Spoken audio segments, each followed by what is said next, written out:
Salut chers tous et bienvenue dans cette vidéo. Dans cette nouvelle vidéo, j'aimerais vous parler des techniques pour le repiquage. Lorsque vous voulez faire le repiquage, quelles sont les procédures à prendre?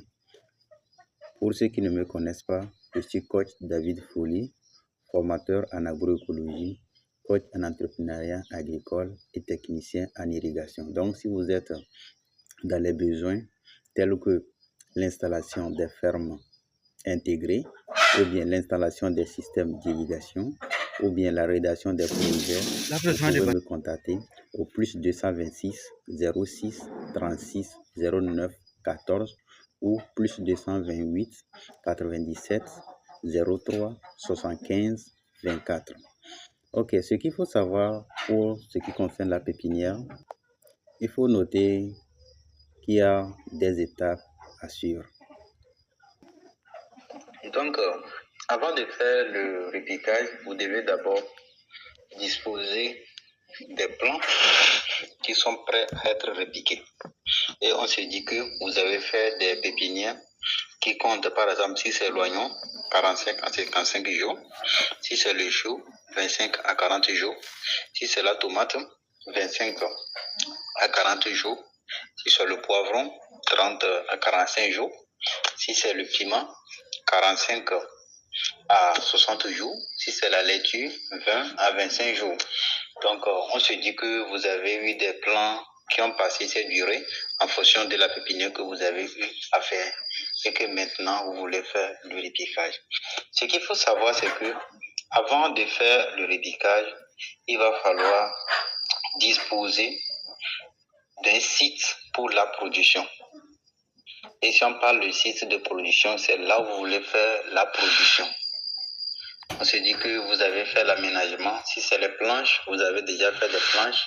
Si c'est les poquets, vous avez fait les poquets. Si c'est les ailes, en fonction du système d'aménagement que vous avez voulu mettre en place, on se dit que vous l'avez déjà mis en place. Vous avez déjà la situation de l'eau à votre maîtrise. Vous avez tout à votre maîtrise avant de se lancer dans les processus de repiquage. Donc, ce qu'il faut savoir, c'est que avant le repiquage, on doit d'abord disposer des planches. Par exemple, si c'est pour des planches creuses ou des planches soulevées, vous devez avoir des planches de largeur 1,20 m sur 1,30 m et avec des longueurs variables pour ceux qui veulent utiliser des planches. Et pour ceux qui veulent repiquer en plein terre, vous devez disposer des plates-bandes bien aménagées, bien ameublées, où vous allez poser les ficelles pour repiquer. Donc, voilà un peu ce que vous devez faire avant même de faire le repiquage. Il faut aussi noter que dans le processus du repiquage ou bien la production de façon générale, il y a aussi ce qu'on appelle l'amendement de fond. Je vous avais parlé de disposer des planches qui sont prêtes pour le repiquage. Si on dit la planche est prête, il faut savoir qu'il y a beaucoup d'activités qui ont été effectuées. Parmi ces activités, j'aimerais mettre l'accent sur l'amendement de fond. C'est très important de faire l'amendement de fond avant la production. Pour ce qui concerne l'amendement de fond, c'est-à-dire lorsque vous voulez faire la production, on parle souvent de l'amendement de fond, l'amendement de fond. Qu'est-ce que l'amendement de fond? L'amendement de fond, c'est la fertilisation que vous apportez avant la mise en place de la culture. C'est ça l'amendement de fond. Et c'est très important parce que ça dépend de la fertilité, du niveau de fertilité du sol. Si vous voyez que le niveau de fertilité du sol est pauvre, il va falloir maximiser sur la fertilisation de fond. Et si vous voyez que le niveau de fertilité du sol n'est pas mal, là par exemple, vous pouvez juste apporter quelques matières organiques et faire le repiquage. Donc, il faut savoir que l'apport de matières organiques avant la mise en place des cultures, qui est l'amendement de fond, est très crucial parce que ça aide les plantes à bien se relancer. Parce que lorsque vous faites par exemple le repiquage une semaine après, vous allez voir que déjà la plante a commencé par reprendre. Et quand la plante a commencé par reprendre, il fait quoi? Il fait recours directement au sol pour voir qu'est-ce que j'ai à ma disposition. Et lorsque la plante trouve des choses qui vont faciliter son développement, vous allez voir que les feuilles qu'il va prendre seront vraiment des feuilles qui vont témoigner de la fertilité du sol. Mais si dans le milieu, le sol n'est pas fertile, vous allez voir que du coup, les feuilles que la plante avait avant le repiquage vont changer. Plus le lit de repiquage est plus fertile que le lit de pépinière, vos plantes vont changer positivement, mais moins vos lits de repiquage sont fertiles par rapport aux lits de pépinière, vos plants vont changer négativement. Donc voilà un peu la différence. Donc, et pour les semis-directs, si c'est des semis-directs que vous faites, 2 semaines après semis, vous allez voir que les plantes vont faire recours à la terre. Par exemple, si nous prenons le cas du maïs, quand vous semez le maïs, lorsque le maïs pousse, vous allez voir que même si le sol est pauvre, les premières feuilles ne manifestent pas en fait les carences. Pourquoi? Parce que la plante continue toujours par puiser ces éléments au niveau du réserve de la graine. Parce que les graines ont en elles des réserves. Et ces réserves, en fait, sont des nutriments qui aident la plante parmi les premiers jours de la germination. Donc, lorsque la plante germe, c'est ce réserve qui aide en fait la plante à pouvoir tenir. Et au fur et à mesure que la plante grandit, la réserve s'épuise. Et lorsque le pédoncules rentre dans le sol et que les racines nourricières commencent par naître, vous allez voir que ça va maintenant commencer par demander les nutriments à partir du sol.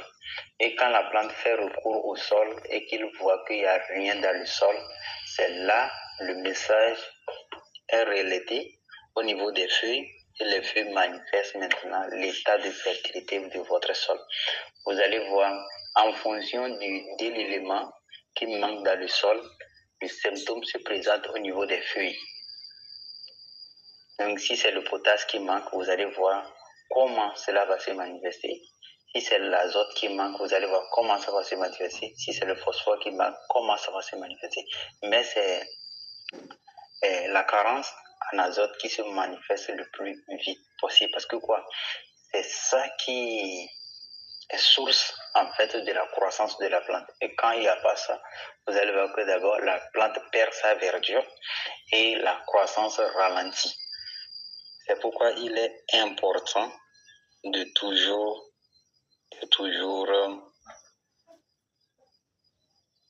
bien fertiliser le sol avant de lancer la production. Voilà donc un peu l'importance du fumier de fond ou bien de la fertilisation de fond. Donc maintenant, nous allons aborder la phase de repiquage. Ce qu'il faut noter au niveau du repiquage, c'est qu'il y a des techniques. Il y a des techniques que vous devez prendre en compte dans le cadre du repiquage. Et lorsque vous respectez tes techniques, lorsque vous respectez en fait tes astuces, ça permet une reprise assez rapide et un développement assez remarquable de la plante. Mais si vous négligez ces astuces, vous allez voir que ça va se remarquer lors de la croissance de la plante. Donc nous allons maintenant commencer par le repiquage de la tomate, vous montrer un peu comment se fait le repiquage de la tomate. Vous avez devant vous une planche où on a fait l'association de la tomate, la laitue, la papaye, du citronnelle. Ok. Ici, les associations, vous allez voir, on a jusqu'à 3 à 4 systèmes d'association ici. Il y a l'association tomate-laitue. Cette association, c'est l'association par ligne alternée. On a ici l'association par ligne alternée, où on a ligne de tomate, on a ligne de laitue. Ok. En dehors de ça, on a l'association par plan satellitaire. Et ici, l'association par plan satellitaire que nous avons effectuée, c'est les citronnelles que vous voyez. Et le rôle de ces citronnelles, c'est de pouvoir dégager des odeurs et repousser certains insectes. En dehors de ça, on a des plants pièges qui sont les plants de papaye. Ces plants pièges, nous les avons mis. Ça peut servir à quoi? Au piège des oiseaux. Lorsque les tomates vont mûrir, par exemple, et que les oiseaux vont vouloir venir picorer les tomates, ils vont d'abord voir les papayes en haut. Ils vont se poser sur ces papayes, perdre un temps. Et si nous avons les papayes mûres, ils vont se mettre à picorer ces papayes mûres et laisser nos tomates pour nous. Donc voilà en quelque sorte comment nous avons piégé les oiseaux. C'est pourquoi la papaye ici représente une plante piège. Maintenant, nous allons maintenant aborder le repiquage. Donc, avant le repiquage, nous disons que vous devez disposer des plants. Et les plants dont vous devez disposer doivent être des plants vigoureux. Et lorsque vous voulez vérifier la vigorosité de vos plants, vous commencez par la racine. Il faut vérifier au niveau de la racine. Est-ce que les racines ne présentent pas des maladies? Et souvent, pour les solanacées, dont la tomate en fait partie, vous devez remarquer au niveau des racines, est-ce que les racines ne portent pas de nérosité? Parce que normalement, les racines de la tomate ne doivent pas porter, sauf en cas d'attaque cryptogamique. Les attaques fongiques, c'est seulement à travers les attaques fongiques que vous allez voir des nérosités au niveau des racines. Et la vérification au niveau des racines, c'est les attaques fongiques et les attaques de façon générale, les attaques cryptogamiques dont on peut remarquer les nématodes ou les bactéries. Si c'est les bactéries, vous allez voir sous forme de pourriture au niveau du collet descendant vers les racines. Et si c'est les nématodes, vous pouvez voir des nérosités au niveau des racines. Et si vous remarquez comme ça, il faut savoir que la plante est malade. En dehors de ça, il faut vérifier au niveau de la tige. Vous devez vérifier au niveau de la tige pour voir si la plante se porte vraiment bien. Et lorsque la plante se porte vraiment bien, vous allez voir des poils. Vous devez remarquer des poils au niveau de la tige et après, vous devez vérifier au niveau des feuilles. Vous devez se rassurer qu'il n'y a pas de taches brunes, c'est-à-dire les taches de rouille au niveau des feuilles. Et si vous vérifiez et que vous ne remarquez pas, là, vous pouvez par exemple choisir cette plante pour repiquer. Maintenant, pour ce qui concerne la technique de repiquage, nous allons faire l'expérience et vous allez voir. Donc, comme je le dis souvent, avant de faire le repiquage, vous devez disposer d'une planche qui est prête pour le repiquage. Donc, vous avez votre plan en main, vous faites un poquet et déjà ici on a la tomate qui est repiquée au schéma de 50, de 30, 80. Donc là déjà, c'est juste pour vous faire voir comment ces tomates ont été repiquées. Donc vous tenez votre pied de tomate, soit avec la main droite, soit avec la main gauche. Après, si c'est avec la main gauche, vous le tenez comme ça, vous faites le trou. Après avoir fait le trou, vous mettez votre pied de tomate dedans. Rassurez-vous que la tomate est rentrée jusqu'au niveau du collet au minimum. Ok, vous pouvez encore l'envoyer un peu jusque les premières feuilles ne doivent pas rentrer dans le trou. Sinon, la distance de la racine jusqu'aux premières feuilles peuvent rentrer dans le trou.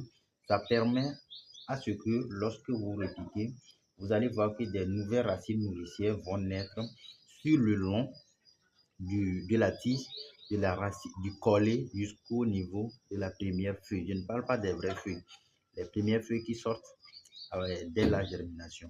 Donc, lorsque vous les mettez comme ça, rassurez-vous que toutes les racines se retrouvent au fond du trou. Et après ça, maintenant, vous maintenez votre main pour bien entasser le sable autour de la racine ou bien du collet pour maintenir la plante bien droite. Maintenant, il ne faut jamais repiquer de façon penchée. Ce n'est pas bien de repiquer de façon penchée Ce n'est pas bien que les racines s'exposent après le répliquage. Donc voilà un peu comment vous devez répliquer.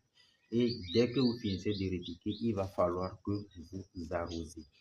Vous arrosez pour permettre maintenant une reprise assez facile de votre plant que vous avez répliqué. Merci beaucoup d'avoir suivi la vidéo et je vous invite à vous abonner à la page, de liker et de partager le lien de la chaîne. Merci, à la prochaine pour une nouvelle vidéo.